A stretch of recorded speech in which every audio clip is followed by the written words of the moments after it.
একটা হাদিস বললাম, অদ্ভুত বলতে বলছি অ্যামেজিং হাদিস, যে একজন সাহাবী বলছেন, সালমান রাদিয়াল্লাহু আনহু, তিনি বলছেন যে যখন মুমিনের উপর বিপদ আপদ বালা মুসিবত আসে, তখন মুমিনের এই বিপদ আপদ বালা মুসিবত রোগ শোকের বদৌলতে আল্লাহ পাক তার গুনাহগুলোকে মাফ করে দেন এবং তার মর্যাদাকে বাড়িয়ে দেন এবং সে আল্লাহর দিকে ফিরে আসার অনুশোচনা করার সুযোগ পায়। আর যখন কাফের মুশরিক বা ফাসিক মানুষকে এইসব রোগ ব্যাধি বিপদ আপদ বালা মুসিবত ঘিরে ধরে, তার দৃষ্টান্ত সেই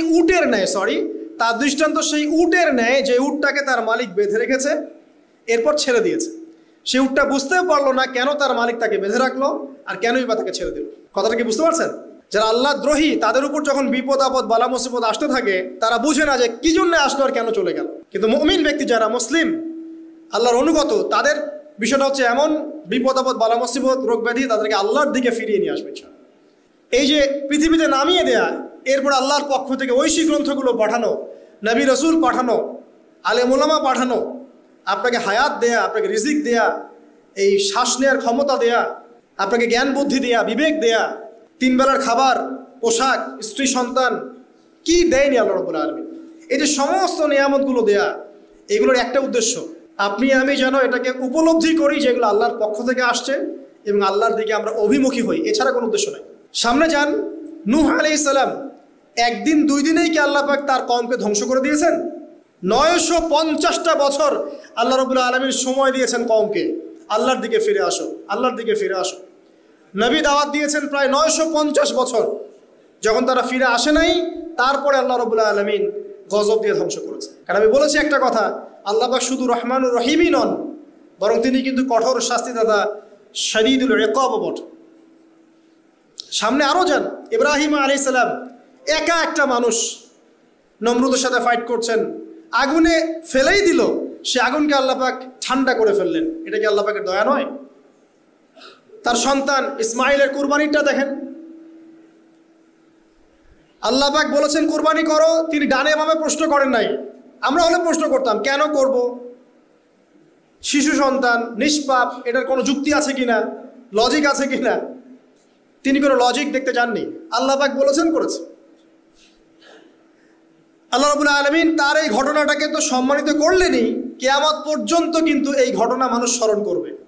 দয়া দেখেন, তার সন্তানের খাবার নাই, পানিও নাই, অলৌকিকভাবে আল্লাহ রাব্বুল আলামিন জামজাম কূপ সৃষ্টি করলেন, কিয়ামত পর্যন্ত থাকবে ইনশাআল্লাহ। দয়া নাই?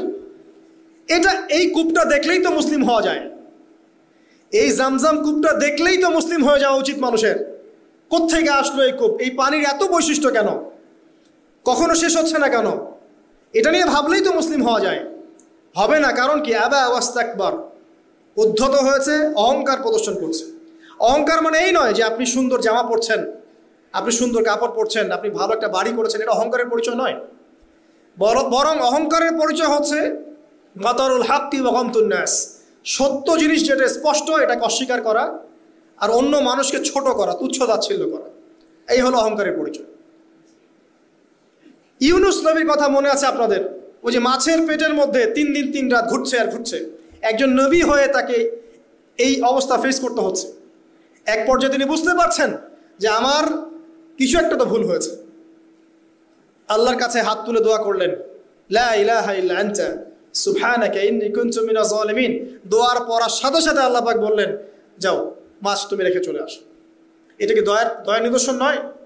শুধু তাই নয়, তাকে যখন দ্বীপে নামিয়ে দেওয়া হয়, তিনি অসুস্থ ছিলেন। আল্লাহ পাক সূরা সফফাতের মধ্যে বলেছেন যে আমি তার পাশে লাউ গাছ উৎপন্ন করলাম। কোন গাছ? খেতে পারেন, এর শাক এবং এই যে ফল, এটার মধ্যে নিঃসন্দেহে এমন এমন কিছু উপাদান আছে যেটা হয়তো আমরা জানিও না, আবিষ্কার করা হয়নি। তিনি সুস্থ হয়ে গেলেন, আলহামদুলিল্লাহ। কোথায় যাবেন? যে কোনো জায়গায় যান। নবী ঈসা আলাইহিস সালামকে চতুর্দিক থেকে আক্রমণ করছে ইহুদিরা। আল্লাহ রাব্বুল আলামিন তাকে এমন হেফাজত করলেন, তার কাছে তাকে উঠিয়ে নিলেন। এটা কি দয়ার পরিচয় নয়? এই যে একটু আগে তেলাওয়াত করলো শুরুর আগে নবী মুসা আলাইহিস সালামের ঘটনা। বনু ইসরাইল একটার পর একটা অবাধ্যতা করেই গেছে। আল্লাহ পাক তারপরেও তাদের কাছে নবী পাঠিয়েছেন, নবী মুসাকে পাঠিয়েছেন। ফিরআউনের মতো জালেম শাসকের হাত থেকে বনু ইসরাইলকে আল্লাহ পাক উদ্ধার করেছেন। এটা কি দয়ার পরিচয় নয়? নবী মুসা আলাইহিস সালাম গাছের নিচে বসে আছেন, খাবার নাই, বাসস্থান নাই, কিচ্ছু নাই, বরং তার গায়ে একটা অপবাদ দেওয়া হয়েছে যে তিনি নাকি একজন মানুষকে খুন করেছেন, অথচ তার ইন্টেনশন সেটা ছিল না। তিনি একটা ঘুষি দিয়েছেন লড়াই থামানোর জন্য, ওই এক ঘুষিতেই সেই ব্যক্তি ডেড। এবার তিনি গাছের নিচে বসে দোয়া করছেন, রব্বি ইন্নী লিমা আনজালতা ইলাইয়া মিন খায়রিন ফাকির, আল্লাহ আমি নিঃস্ব অসহায় হয়ে এখানে বসে আছি, তুমি আমার উপর তোমার যে রহমত পাঠাবে আমি তার ভিখারি হয়ে বসে আছি। দোয়া করার সাথে সাথেই ওই শুআয়ব আলাইহিস সালামের মেয়ে হেঁটে হেঁটে চলে আসলো। তিনি স্ত্রী পেলেন, তিনি শ্বশুর পেলেন, একজন নবী পরিবার পেলেন, বাসস্থান পেলেন, চাকরি পর্যন্ত পেলেন। 8 বছর তিনি রাখালি করেছেন শুআয়ব আলাইহিস সালামের ফার্মের মধ্যে। দয়া মুহূর্তেই চলে আসবে, শুধু আল্লাহর দিকে অভিমুখী হলেই হয়, এগুলো দয়া। আইয়ুব আলাইহিস সালামের কথা মনে আছে না? দীর্ঘদিন রোগে ভুগছেন, চিকিৎসা হচ্ছে না, ভালো হচ্ছে না, শেফা হচ্ছে না। এখানে যারা আধ্যাত্মিকত্ব নিয়ে পড়াশোনা করেন, লেখালেখি করেন, তারা বলেছেন তাদের কিছু কিতাবের মধ্যে, রোগটা যখন এমন একটা পর্যায়ে চলে আসলো যে তিনি জিহ্বাটা নড়াতে পারছেন না, কারণ তিনি আল্লাহ পাকের জিকির করতে প্রচণ্ড ভালোবাসতেন।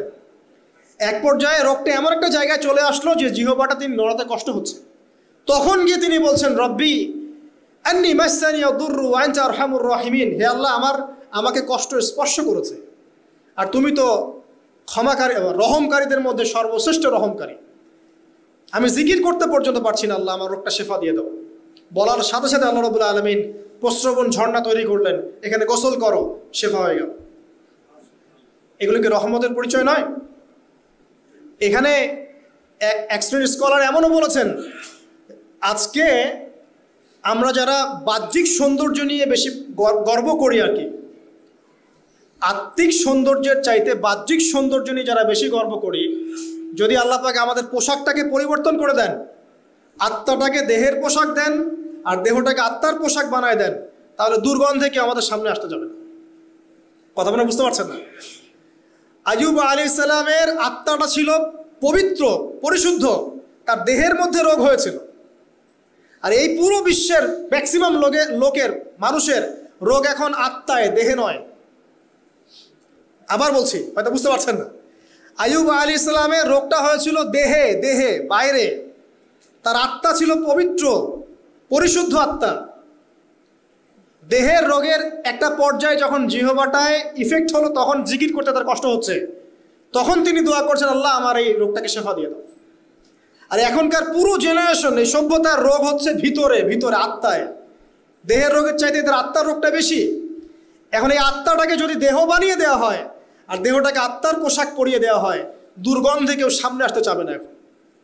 তাই আইয়ুব আলাইহিস সালামের সেই দোয়া এখন আমাদের বেশি করা উচিত, রব্বি আন্নী মাসসানি আদ-দুররু ওয়া আনতা আরহামুর রাহিমিন, আল্লাহ আমাদের আত্মায় রোগ এসেছে, এটাকে তুমি শেফা দাও।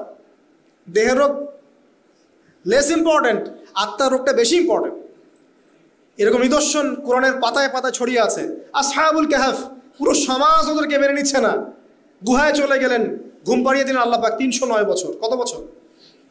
309 বছর একটা দোয়ার বদৌলতে। তারা বলেছিল, রব্বানা আতিনা মিন লাদুনকা রাহমা ওয়া হাইয়্যি লানা মিন আমরিনা রাশাদা। আল্লাহ পাক শুধু ঘুম পাড়িয়ে রাখলেন না, তাদের মধ্য দিয়ে আল্লাহ পাক পুরো একটা সভ্যতাকে হেদায়েত করে দিলেন। আলহামদুলিল্লাহ। যে সভ্যতা বিশ্বাস করতো না যে পরকাল বলে কিছু আছে, দাকিয়ানুস বাদশার সেই জুলুম থেকে আল্লাহ পাক এই 10 জন বা 9 জন যুবককে বাঁচালেন, ওদেরকে কিয়ামত পর্যন্ত কোরআনের পাতায় স্থান দিলেন, নিদর্শন বানালেন, এবং তাদের মধ্য দিয়ে একটা পুরো সভ্যতাকে হেদায়েত দিলেন। সুবহানাল্লাহ। যেখানে যাবেন এই নিদর্শন। আর কার কথা বলবো? যুলকারনাইন, মনে আছে? কোন সূরা আছে যুলকারনাইনের কথা? সূরা কাহফ। আল্লাহ পাক তাকে এমন রহমত করেছিলেন যে মাশরিক মাগরিব, মানে পূর্ব পশ্চিম পর্যন্ত তাকে রাজত্ব দিয়ে দিয়েছে। আজকে তো আমরা এই সামান্য একটু ক্ষমতা পেলেই আমাদের কেউ চেনে না, গায়ে হাতি দেওয়া যায় না, ঠিক আছে? মানে তখন সে নিজেকে মনে করে যে সে এই পৃথিবীর সব কিছু, বাকি মানুষ আর মানুষ না। ক্ষণস্থায়ী সামান্য একটু ক্ষমতা দিয়ে দেখবেন আমাদের অবস্থা খারাপ। প্রত্যেকের ধর্মতাত্ত্বিক ক্ষেত্রেও যদি কাউকে আপনি ক্ষমতা দেওয়ার আলেম মনে করেন, দেখবেন অহংকারে বাঁচতেছে না। কারো একটু পপুলারিটি হয়ে গেছে, দেখবেন অহংকারে বাঁচতেছে না। আইওয়াশ শোডাউনের জামানত ওইটা, যে যত পারে মানুষকে দেখাতে পারলে বাঁচে আর কি। কাজ হবে 5%, 95% হচ্ছে আইওয়াশ। যে কোনো জায়গায়, ধর্মতাত্ত্বিক জায়গা বলেন, social, economical, political, world affairs, কাউকে যদি আল্লাহ পাক যাররা পরিমাণ একটু ক্ষমতা দিয়ে দিয়েছেন, ব্যাস তাকে আর চেনা যায় না। যুলকারনাইনকে আল্লাহ পাক আলাইহিস সালাম মাশরিক মাগরিবের ক্ষমতা দিয়েছিলেন। এত দাপট ছিল তার, যেদিকে সেনাবাহিনী নিয়ে যেতেন সেদিকে বিজয় করতে পারতেন। পড়ে দেখেন। আর এই ব্যক্তি কিন্তু আলেকজান্ডার দ্য গ্রেট নয়। পশ্চিমারা এখানে আবার একটা ষড়যন্ত্র করেছে। তারা বলে এই ব্যক্তি ছিল আলেকজান্ডার দ্য গ্রেট। এটা ভুয়া কথা। তিনি একজন আল্লাহ পাকের বড় ওলি ছিলেন অথবা নবী ছিলেন। কি ছিলেন আল্লাহ পাক এটা কোরআনে বলেননি, স্পষ্ট করেন নাই। তা আমরা ধরে নিচ্ছি আল্লাহ পাকের তিনি একজন শুকরগুজার বান্দা ছিলেন। তাকে একটা কম বলছে যারা পাহাড়ের মাঝখানে থাকতো, ইয়া যুলকারনাইন, হে যুলকারনাইন, ইন্না ইয়াজুজ ওয়া মাজুজ মুফসিদুনা ফিল আরদ। ইয়াজুজ আর মাজুজের সভ্যতা জমিনে ফাসাদ সৃষ্টি করছে।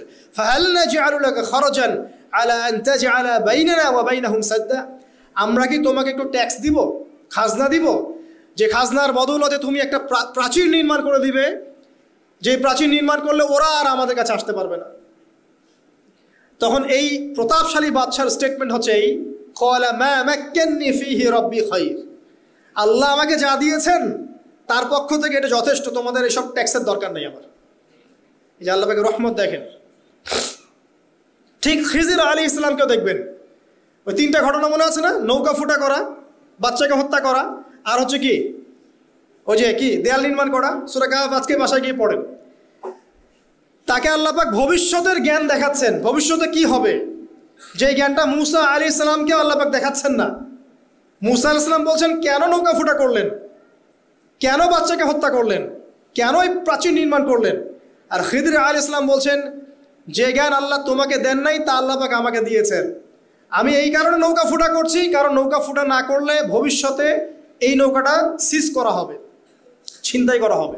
বাচ্চাটাকে হত্যা করেছে এই কারণে, এই বাচ্চা বড় হলে বড় কাফের হতো। দেয়াল নির্মাণ করেছে এই কারণে, এই দেয়ালের নিচে এই বাচ্চাদের, এতিম দুই বাচ্চার গুপ্তধন রাখা আছে, ওর বাবা মা রেখেছে।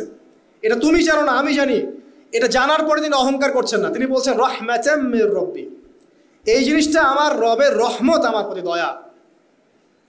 তো দুই শ্রেণীর মানুষ আপনি পাবেন। এক, যারা তাদের স্ট্যাটাস, প্রতিপত্তি, জ্ঞান এসবের অহংকার প্রদর্শন করবে। আর এক শ্রেণী যারা এগুলো আছে, এখানে সফল দ্বিতীয় শ্রেণীর মানুষ, প্রথম শ্রেণীর নয়। ইউসুফের কথা মনে আছে? আলাইহিস সালাম কুয়ায় ছিলেন, কুয়ায়, কুয়া থেকে জেলে, কুয়া থেকে রাজপ্রাসাদে, সেখান থেকে জেলখানায়। জেলখানার একটা মানুষ যে পরবর্তীতে মিশরের শাসক হবে, কেউ কি ভেবেছিল? কেউ ভেবেছিল? ওই সময় কেউই ভাবে নাই। কিন্তু ওই মানুষটাকে আল্লাহ রাব্বুল আলামিন মিশরের রাজত্ব দিয়েছেন, যার মধ্য দিয়ে আল্লাহ পাক হাজার হাজার লক্ষ লক্ষ মানুষকে দুর্ভিক্ষের হাত থেকে বাঁচিয়েছেন। আল্লাহ পাকের পরিকল্পনা, রহমত দেখেন। প্রত্যেক আম্বিয়া কেরামের জীবনী পড়ে দেখেন, এরকম রহমতের অসংখ্য নিদর্শন কোরআনে এবং হাদিসে আছে।